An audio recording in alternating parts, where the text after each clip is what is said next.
শেখ হাসিনা এবার আন্তর্জাতিক সংবাদ সংস্থা রয়টারের সঙ্গে একটা ইন্টারভিউ দিয়েছেন।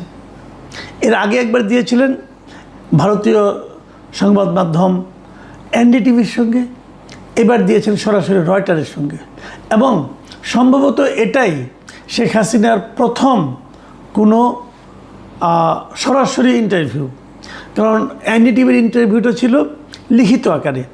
এনডিটিভি লিখিতভাবে প্রশ্ন পাঠিয়েছিলেন ইমেইলের মাধ্যমে, উনি ইমেইলের মাধ্যমে উত্তর দিয়েছেন। এখন সেই উত্তরগুলো উনি দিয়েছেন না ওনার হয়ে কেউ লিখে দিয়েছেন, এটা বলা বড় কঠিন, কারণ এটা দৃশ্যমান নয়। কিন্তু এক্ষেত্রে তাই হয়নি। এক্ষেত্রে রয়টার্সের আপনার ইন্ডিয়াতে তাদের যে রাজনীতির বিষয়ক যে editor mister Krishna N Das, খুব বড় একজন সাংবাদিক এবং উনি বাংলাদেশ সম্পর্কেও বেশ অভিজ্ঞ। বাংলাদেশে এর আগে 2018 সালে আমাদের রোহিঙ্গা ক্রাইসিস নিয়ে উনি রিপোর্ট করেছেন এবং বাংলাদেশ ব্যাংকের যে টাকা ডলার রিজার্ভ লুট হয়েছিল, চুরি হয়েছে, সেটা নিয়েও ওনার গুরুত্বপূর্ণ রিপোর্ট ছিল। এই কৃষ্ণা এন দাস ওনার সঙ্গে সরাসরি টেলিফোনে কথা বলেছেন বৃহস্পতিবার রাত থেকে শুরু করে শুক্রবার পর্যন্ত, মানে সম্ভবত বৃহস্পতিবার রাত 12টার আগে পাচ্ছে হবে, এরকম 5-10 মিনিট আগে, যেটা নাকি শুক্রবার পর্যন্ত যে ঠেকেছিল। প্রায় 1 ঘন্টারও বেশি সময়ের একটা ইন্টারভিউ টেলিফোনে শেখ হাসিনার সঙ্গে ওনার হয়েছে। এবং সেই ইন্টারভিউয়ে শেখ হাসিনা এবার স্পষ্ট করেই বলেছেন যে উনি ডিসেম্বরের মধ্যে দেশে ফিরছেন। এবার একটু বাড়তি বলেছেন যে উনি একা ফিরছেন তা বলেননি, উনি বলেছেন ওনার দলের যারা সিনিয়র সহকর্মী আছেন, মানে কেন্দ্রীয় পর্যায়ে যারা নাকি সিনিয়র লিডার আছেন, তাদেরকে সঙ্গে নিয়ে উনি ফিরবেন এবং উনি ফিরবেন সারেন্ডার করার জন্য। মানে ওনাদের বিরুদ্ধে যে হুলিয়া আছে, গ্রেপ্তারি পরোয়ানা আছে, তারই প্রেক্ষিতে ওনারা নিজে থেকেই দেশে ফিরে আইনের হাতে নিজেদেরকে সোপর্দ করবেন। এটা কিন্তু একটা বড় ঘোষণা, মাথায় রাখবেন যে এর আগে কখনো এরকম হয়নি। এর আগে কখনো কোনো পলিটিক্যাল লিডার বলেনি যে আমি এভাবে দেশে ফিরতে চাই। মানে যারা এর আগে পালিয়ে গিয়েছিল বিভিন্নভাবে, নানাভাবে পালিয়ে গিয়েছিল অনেকেই, কিন্তু কেউ কিন্তু বলেনি আমি দেশে ফিরে আসতে চাই।